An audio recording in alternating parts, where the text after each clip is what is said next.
When traumatized people date, it's easy to detach from, reality and then to create elaborate constructs that explain why other people do what they do and why we feel hurt by it. But we hide the fact that we're hurt, and so we're very attracted to the construct of like, oh, this is just happening. Now, one big sign that you're in denial of that somebody's not treating you well is a feeling of confusion when the person you're dating doesn't treat you well. My letter today is from a woman I'll call Pam, and she writes, "Dear Crappy Childhood Fairy, I'm a 35-year-old middle-class manager in the mental health field. My childhood was one of emotional neglect, single, severely depressed mother, controlling, codependent grandmother who lived an hour away, but was constantly enmeshed in our lives." All right, I've got the fairy pencil. I'm going to go through and circle things I might want to come back to. "I lived in poverty for the length of my childhood and got stuck in a cycle of severe debt, battling my way out of that and pushing away from my caretakers. In the past 5 to 10 years, I've really been working on navigating the emotional damage from my childhood and its intense effect on my relationships. 5 years ago, I got married. I had the wedding I wanted. I thought it was the place that I wanted. And then I realized that my husband and I were not really good for each other. We were each survivors of abuse, and we were at very different stages of our recovery when we got married. This dissonance became more heightened after our wedding, and eventually I ended our relationship after being unfaithful. I'm struggling. I've been listening to your channel and other CPTSD resources during this period. I've also been connecting more with how I relate to CPTSD, as it is a term I have only recently discovered. It's good to have a word for it, isn't it? I hear myself reflected in a lot of the behaviors, a lot of the struggles, and I'm putting the work of years of snippets of therapy into trying to navigate these waters. I'm also currently in active therapy. From my past relationships, I would do anything to get the person to like me initially.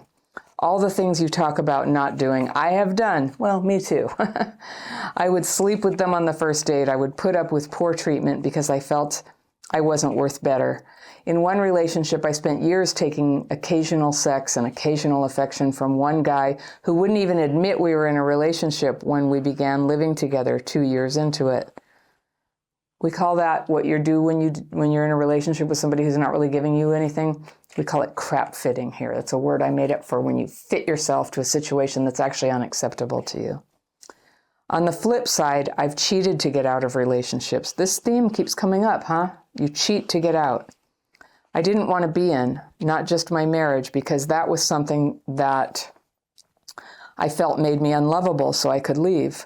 I've lashed out at partners in arguments with harsh statements full of judgment, expectation, and rage at why they were unable to fix how alone I've always felt. Oh yeah, that sounds like CPTSD. As I do the work on uncovering the parts I've contributed to my past relationship failures, I find it harder and harder to hold space for imagining the good relationship I deserve, especially when I get caught up in limerence. It's interesting, you have kind of this complicated sentence structure. It's not a criticism, but what I noticed the pattern is you're not very direct about how you feel about things. You're sort of running it through a construct. That's why I sort of introduced that. You run it through a psychological concept rather than just saying. So you say, I find it harder and harder to hold space for imagining the good relationship I deserve. But I would just, why not just say, I find it harder and harder to imagine the good relationship I deserve. This idea of holding space is so incredibly metaphorical, and it can't really be done. It's a metaphor. I think you just can't imagine it right now. That's really, really normal for people. And then you said, especially when you get caught up in limerence, you can't imagine the relationship you deserve. Yep, that's a classic symptom. So you're not alone in that. The current example I am working through is with a man I've only talked to for 2 months. Our conversation has been minimal, so I relate that to taking time. We finally got the chance to meet in person about 3 weeks ago, and the conversation was wonderful, and he was respectful and kind. Great. He paid for everything, which doesn't seem like a big deal, but I have always been the breadwinner in relationships, so it is a big deal. Good. He offered me the comfy seat. He wanted to hear about my professional goals. He had some amazing ones of his own. We expressed mutual fascination with travel and working to battle existential dread. We're both busy people, both higher positions at our work, both try to keep our non-work lives full of mindful and engaging things that help navigate that stress. I admired a lot of what he said on that first date. Yeah, it sounds like he could be a fit for you. The next date was set for a little more than a week later, and as I write this, I can hear comments of taking time, letting things develop slowly, and I feel this is also a place where I struggle. But okay, if a second date was a little more than a week later, that seems like a reasonable interval. I was really excited for the date. I attempted to not bombard this new guy with more conversation, more push for connection, because we're just getting to know each other. And these are the spaces I find difficult. There's that word spaces again. Getting to know him. So you find it difficult to get to yeah, okay, I know what you mean. I can see the things I shouldn't do, but holding the space to do the more appropriate thing is hard. I can't help but to sort of suggest you try to say, doing the more appropriate thing is hard. It's not, that's a construct. It's this weird interruption. I just keep hearing there's some sort of weird loop here where you're having trouble seeing things. And this was something that was suggested to me when I was early in my healing, because I used to say, well, part of me thinks da-da-da. And my friend would say, there's no part of you. You think. That's what you think. And you also think the opposite thing. And you have mixed feelings, So that was good for me to just go, yeah, I have mixed feelings. And I didn't have to sort of personify into how I felt into some other person, some other entity that I imagined. So this space, this holding space thing keeps coming up. Okay. We talked occasionally, but nicely. The day before the date comes, and I made the mistake of telling him it's a test. I said it jokingly as I was talking about how excited I was. I was able to not wax on about how disappointing every other relationship has been, but then I said, it's a test. I don't want to be the one who plans everything, so this will be fun to see how you do. Okay, I get it. I get the joke, and I think that that's an innocent sentiment, but I can see how you felt nervous that it offended him. Okay. He came up with an amusing date plan, but then said it wouldn't work for tomorrow. So we pushed the date out another 2 weeks.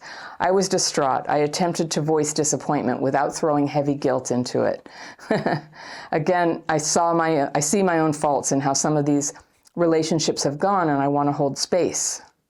I don't even know what you mean there, I want to hold space. That just keeps, what is this thing? I know people, I generally know what it means, but it just comes up so much in lieu of a genuine feeling.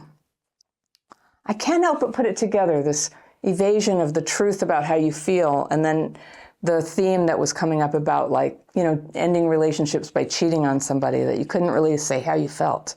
So it's just an observation. Maybe I'm being a nuisance here bringing it up, but it sure strikes me as an evasion when you keep saying holding space. Go figure.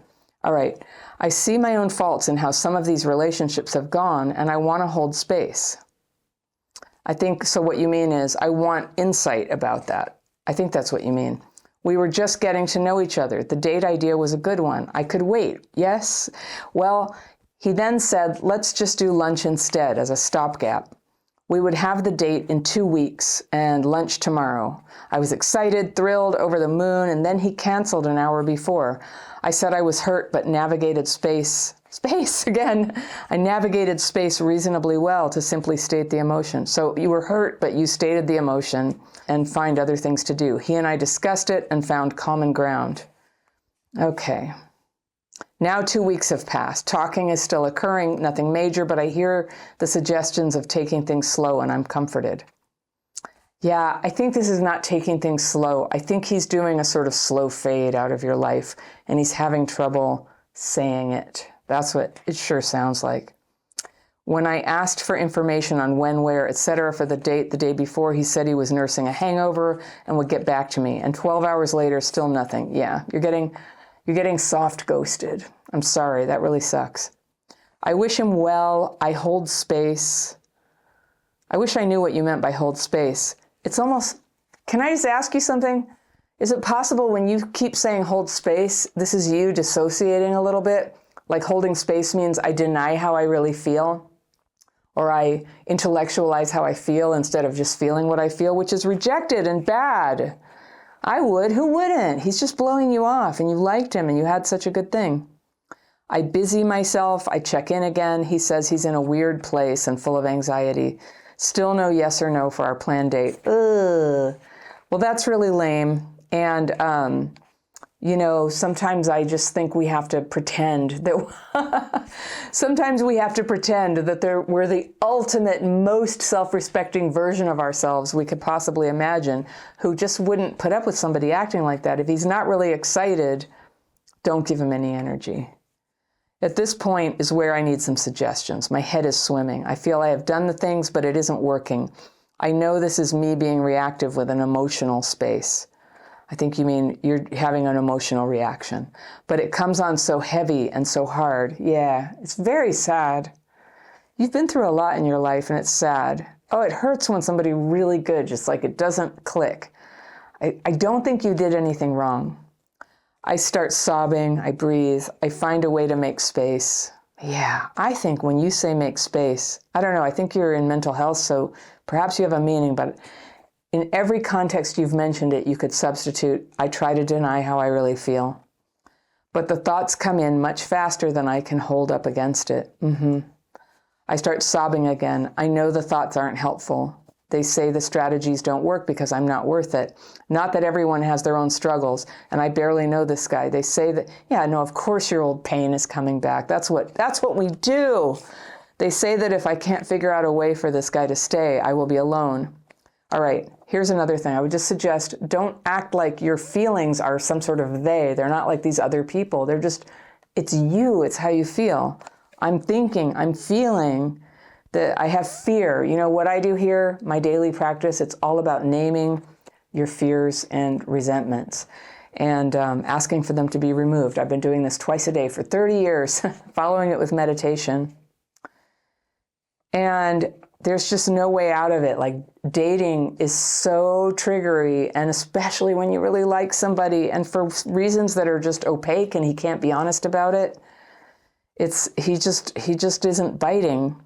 But you do not have to hold space. You get to just feel shitty. You get to feel bad. You get to feel hurt.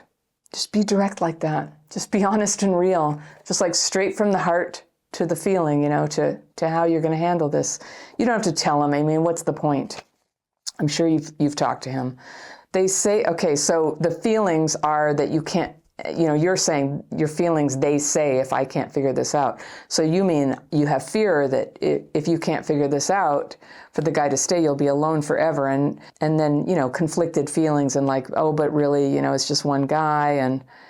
But you experience it heavily as rejection. It's okay. I think that's appropriate. It's rare to meet somebody that you hit it off with. It's okay to grieve for a while. And the unworthiness. And, how could anybody get rejected by somebody they like and not go into, fear that they're unworthy? It's okay. And you know what? It'll pass. But it's really important to, allow the real feelings out. Just allow yourself to feel what you actually feel. What I do, I get them on paper. I have fear that I'm never going to have anybody. I have fear. I'm like, translating what you've written here into how I would put it in the daily practice. Fear I shouldn't get so upset. Fear I did something wrong. Fear I shouldn't have said that. Fear I'm unworthy. And then it's so hard to come back. It's hard to regain my footing after a stumble. Yeah, but you can. I so long to be able to hold space and stay steady long enough. Yeah, hold space. I guess you're saying not feel the way you feel and find someone I fear will never be able to accomplish this. Yeah. Well, I think you can. I think you can. You're so conscientious and your feelings are normal. And, sometimes you have to kiss a lot of frogs. I'm not saying this guy is a frog, but he wasn't very good at just sort of saying, for whatever reason, my feelings have turned. And actually, I understand that. Like sometimes you did. I think it sounds like he really liked you too. But something was conflicted for him. And he wasn't able to be upfront about it. And he wasn't able to decide if he should go ahead and stop seeing you or, he was holding a space. He was trying to keep the door open to be able to date you while he figured out if this feeling that maybe he wasn't into it was going to pass. That's what it logically looks like. So he hasn't done anything wrong except for maybe stringing you along a little bit. For you, though, you do not have to hold space. You don't have to deny how you feel. And if some guy is kind of jerking you around and it just makes you feel really bad, you know, I know that when you're first dating somebody, it's a little odd to just be like, you're hurting me. But you could, or you can do it on your own time. But you never have to pretend like it doesn't hurt you. That's like an abandonment of yourself. So you can feel appropriately put off by that behavior and just be like, well, that feels bad. All right, well, you know, who knows? If you change your mind, perhaps you'll get in touch. But otherwise, see ya. And that might have been something that could have happened earlier in the process, but it's happening now. So I'm glad you're free. I'm glad you're free. I'm glad you reached out, because when you put this out here for a second point of view on this, you know, I hope that something came from this, and I hope you take a look at this concept of holding space that came up, I mean, really like a dozen times in your letter, and was always interchangeable with the thought, I tried to deny how I felt. As if, and I know this impulse too, if I could just not feel the way I feel, like maybe I could be a suitable girlfriend, right? But what are you going to do? No one's ever going to fall in love with us except for as the people we actually are. How long would we ever be able to pull off some, you know, nice version of ourselves that just doesn't get all effed up, you know, when people hurt our feelings? Not very long. That's what real relationships are like. You know, all that illusion goes out the window. So it's kind of like, you know, healthy and good to be your actual self in the beginning. And it's hard when you're a traumatized person.